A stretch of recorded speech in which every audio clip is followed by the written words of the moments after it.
Hello and welcome back to Let's Play Wrath of the Righteous, with me, Break It Dawn. Let's speak to Mielarah. The sorceress nods to you affably, though judging by her eyes, her thoughts are far from happy. I'm glad to see you again. You know a pirate named Kurz? Scoffing in disdain, the sorceress smiles scornfully. Every aeronaut in the Midnight Isles knows that bloodthirsty animal. He's an ignoble and filthy scoundrel, who revels in the depths of his moral failings. Back on Golarion, even the Shackless pirates are usually at each other's throats, unite to hunt down degenerates like him and hang him from the yardarm. Crooks like him don't belong on a ship's deck. The right place for them is behind bars or at the noose around their necks. I need to get to Colyphyr. Can you take me there? The sorceress looks at you surprised. Aren't you worried about the curse hanging over me? You want to take me with you on a long and dangerous expedition anyway. You're either very brave or very careless, though it doesn't really matter which. A defiant expression appears on the sorceress's face. We're quite capable of reaching the destination, no matter how long or dangerous the route might be. Starcatcher III never wavers in the face of a challenge. Neither did the first two.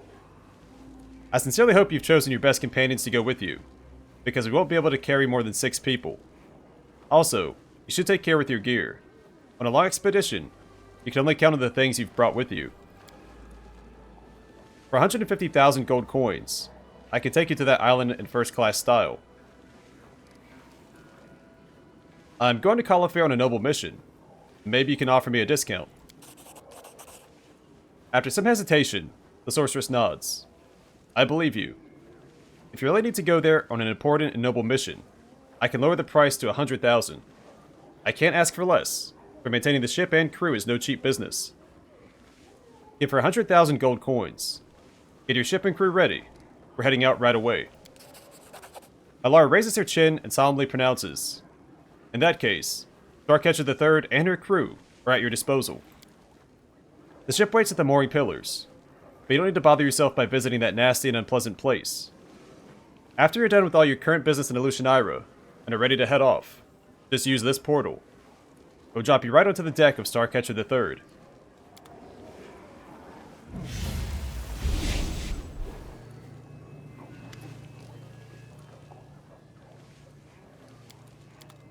Alright, let's double check our quests.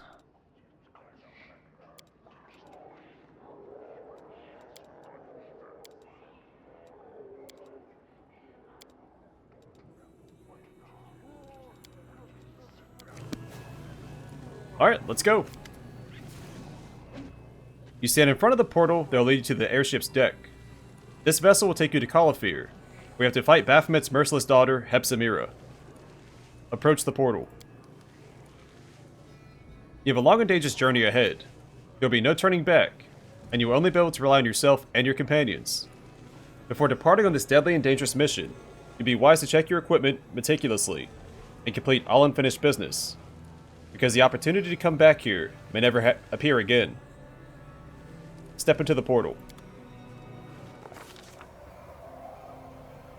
The route marked on the map connects Elenithia and Colyphyr with a black line. It is straight and steadfast, just like the commander himself, determined to catch and slay his enemy Hepzibah, Baphomet's daughter, at all cost. Starcatcher III easily catches the air current and glides forward. Discipline, instilled by the grim sorceress called Mielarah, reigns over the ship. Silent and diligent sailors sweep away the tiniest signs of mess on deck, with the eagerness of zealous inquisitors. Having apparently decided against a game of hide-and-seek, the hand of the inheritor appears on the deck in the flesh, standing unmoving at the ship's prow like a majestic golden statue. Oh, he didn't leave. He said he'd help us rescue Kater. I guess he's gonna stick with us. The voyage is only just underway, but the commander and his crew are already facing their first challenge. Having spotted the lone ship, a flock of harpies rises from the coastal rocks. Armed with hooked talons and carnivorous grins, they rush upward, squawking. Eerie, harmonious, and enchanting songs fill the air. The gazes of some sailors go blank as they cast away their lines and walk unsteadily toward the ship's broadside to step into the void, where the sweet-voiced songstresses are waiting for them. The commander decides to chase the harpies off with weapon fire and battle cries. Even for an experienced archer, hitting a nimble harpy in midair is no mean feat, but somehow the crew manages to strike down several with well-aimed shots. The screams of fury drown out the enchanting songs, and the crew drives the winged predators away from the ship. With shrieks of disappointment, they continue circling in the distance for a while, but then head off in search of less dangerous prey. Many cultures consider malice and belligerence to be contagious diseases. In the Abyss, one particular place transmits such quarrels in the air, like a noxious miasma. This place is Mharah Island, and the ship is flying right over it. Discord-sowing whispers fill the thoughts of every crew member. Sailors suddenly begin casting hostile glances at each other, while muted but merciless brawls break out here and there with almost zero provocation. Such is the aura of Mharah Island, the heart of malice and disorder, a cauldron of the affliction known as strife. Captain Mielarah frowns as she observes the discontented mood reigning on the deck. She retires to her cabin, but just a quarter of an hour later, the situation changes drastically. A strange, eerie apathy falls over the ship's crew. The sailors look at each other with blank eyes, unable to comprehend why they were ready to lunge for each other's throats just a few minutes ago. The uncanny apathy fades away right after Mharah disappears from the horizon. Not only does Mielarah return to the deck, and only then does Mielarah return to the deck, looking wan and exhausted.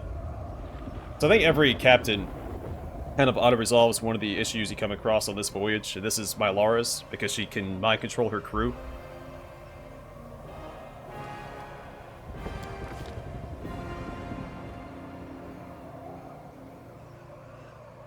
A hurricane of enormous proportions rages toward the ship, threatening to crush the boat like an eggshell.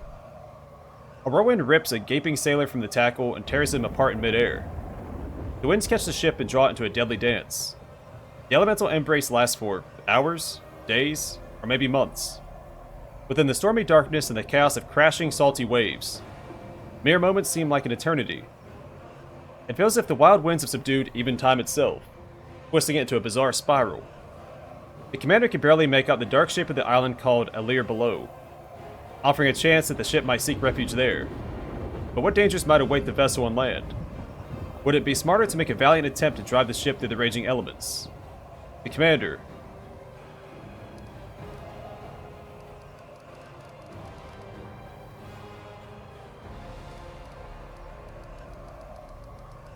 I don't know. I'm the commander, I can't hesitate, right? I've got to make a decision. Orders the ship to stay on course despite the hurricane. I should remember if there's more content landing on Alir or not. The Abyss is filled with vile creatures that threaten the lives of courageous aeronauts. Some of them are sentient, others less so. While attempting to avoid them all, it is easy to forget about the mightiest and cruelest monster of all, the Abyss itself. Merciless, destructive, and filled with rage.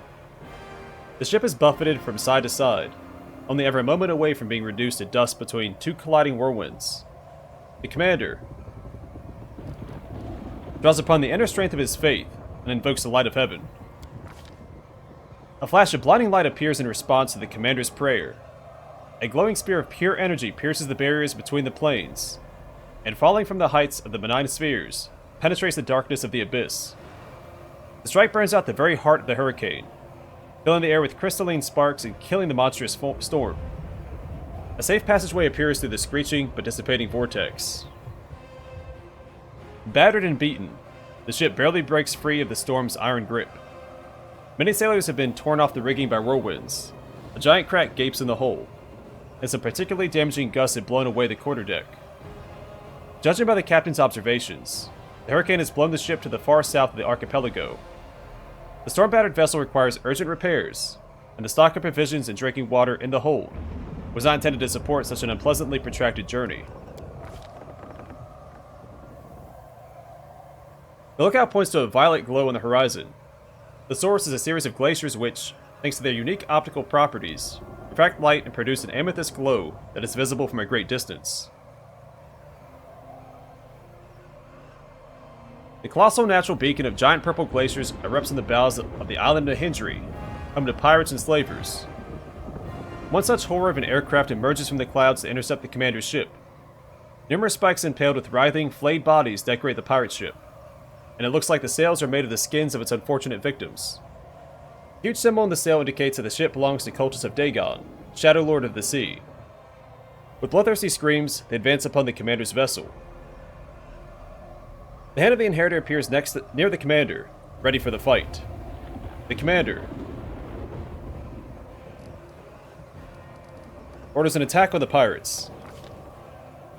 Ships clash as boarding hooks fly into the air, bite into the ship, and bind the vessels together with a web of ropes that kill any hope of escape.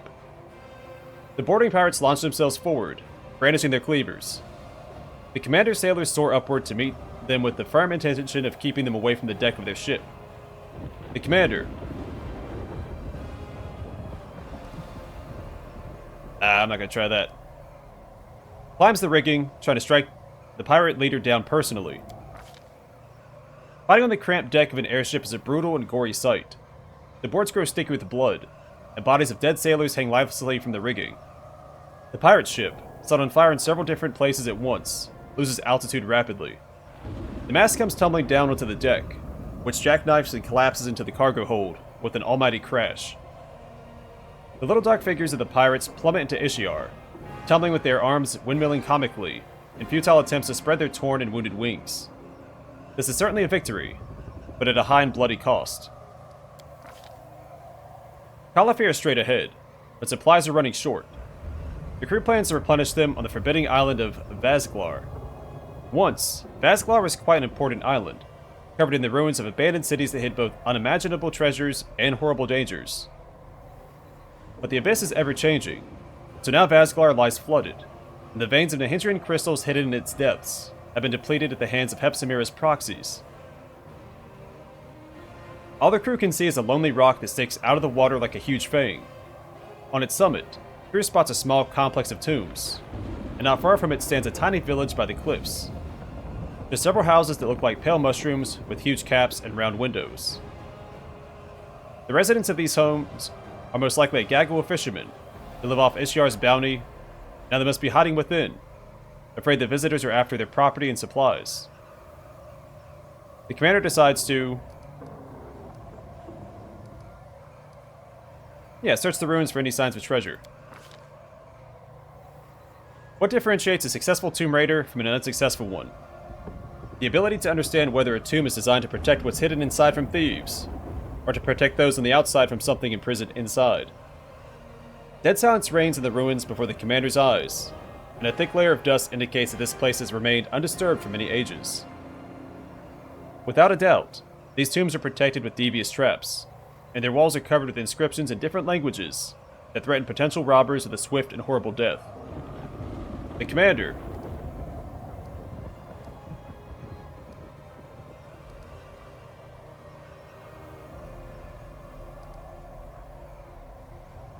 we don't have a chance. Leads the crew ahead and reads the inscriptions carved onto the gravestones. The signs that the commander follows lead him to an inconspicuous tomb. Judging by the inscriptions on it, the structure is protected by nothing but helpless threats of revenge upon thieves. However, something was lost in translation.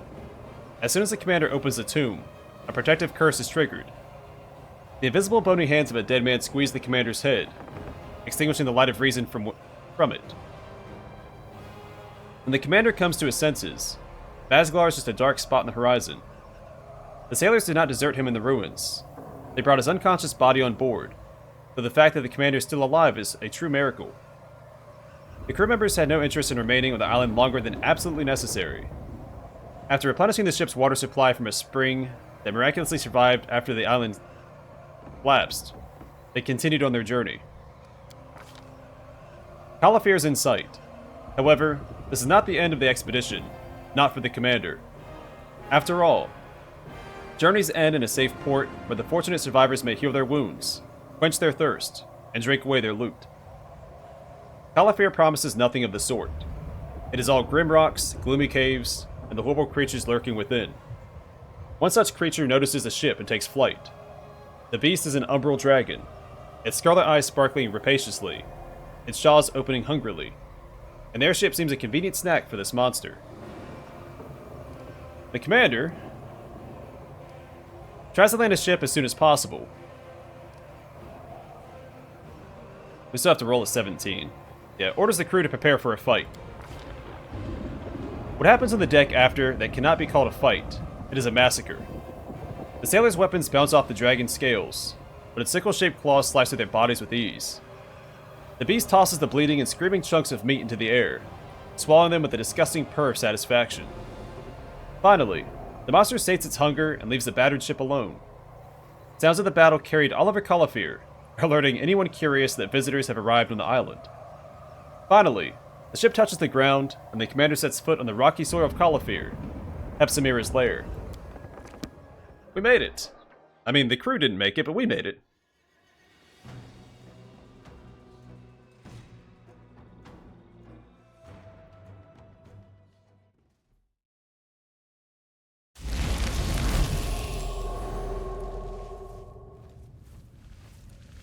Alright.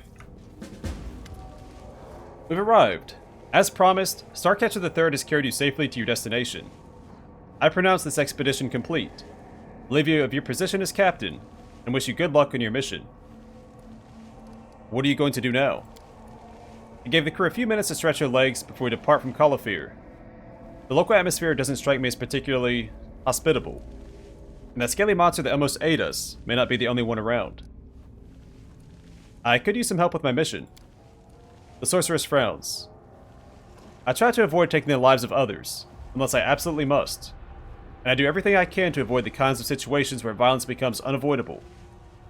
I apologize, but that's why I won't be following you, nor will I be letting anyone from my crew join you.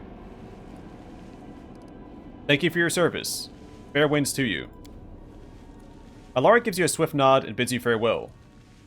I'm sincerely happy that my cruel fate hasn't claimed your life as it has with so many others. You must be special. That I am.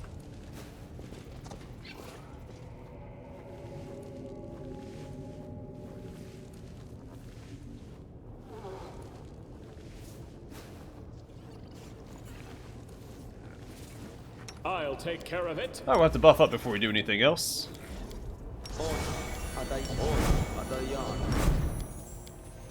Unimosi travisi. Ona Adayana. Unimosi travisi. Amorane sentes. Ona Adayana. Ona Adayana. Magritio Turino. Amorane sentes. Amronda Gratinor. Ona Adayana. Unimosi travisi. Unimosi travisi. Unimosi travisi. Ona Adayana. Ona Adayana. Rely on me. Ona Adayana. Unimosi travisi. We should move. Oh, wait a second. Unimosi travisi. Unimosi travisi. No reason to pause.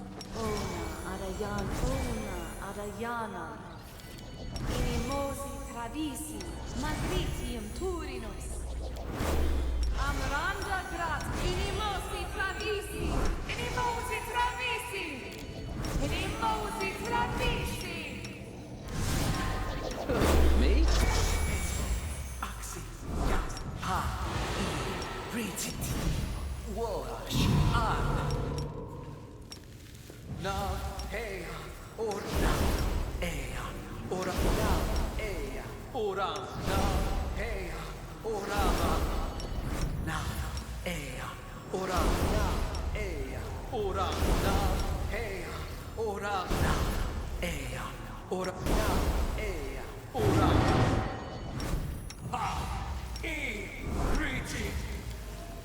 My will is resolute. Ona Adayana. Ona Adayana. Unimosi travisi. Aporane sentes. Aporane sentes. Aporane sentes. Aporane sentes. Amranda. Ona Adayana. Ona Adayana. Ona Adayana. Ona Adayana. Ona Adayana. Stazioni Savitur. Stazioni Savitur.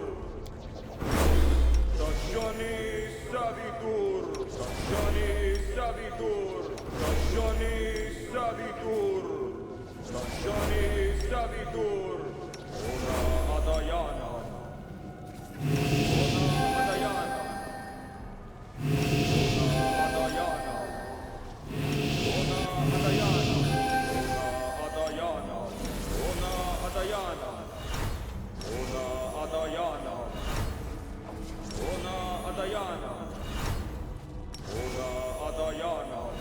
Adayana, Ona Adayana, Ona Adayana, Ona Adayana, Irimosi Travisi, Ona Adayana, Listano Danyam, Irimosi Travisi, Irimosi Travisi, Amranda Doubt is the heart's greatest challenge.